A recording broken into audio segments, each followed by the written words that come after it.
Welcome to our channel. Today we how to connect Supabase to store wallet profiles. Easy tutorial step by step clearly.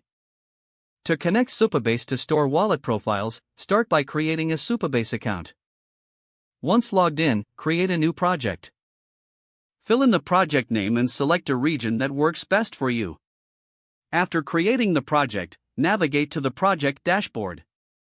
Click on the table editor in the left sidebar. Next, click on New Table to create a table for storing wallet profiles. Name the table wallet_profiles. Add the necessary columns, such as user_ID, wallet_address, and now, navigate to the API section on the left sidebar. Copy the URL and the service role key provided here. Next, open your code editor to set up a simple project. Install the Supabase JavaScript client by running the command in your terminal. Import the Supabase client into your JavaScript file. Initialize the Supabase client using the URL and service role key. Create a function to insert wallet profiles into the wallet_profiles table. Use the Supabase client to call the insert method on the table.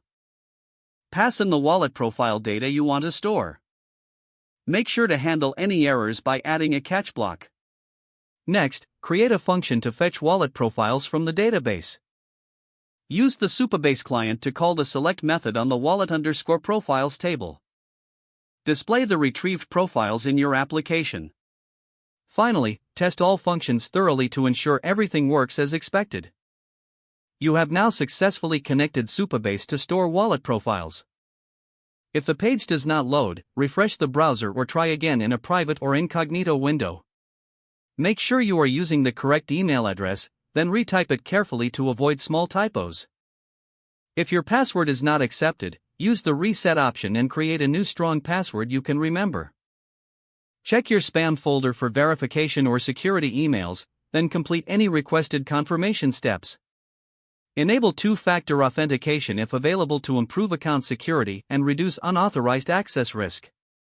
After signing in, review your profile details so your contact information and settings are accurate and current.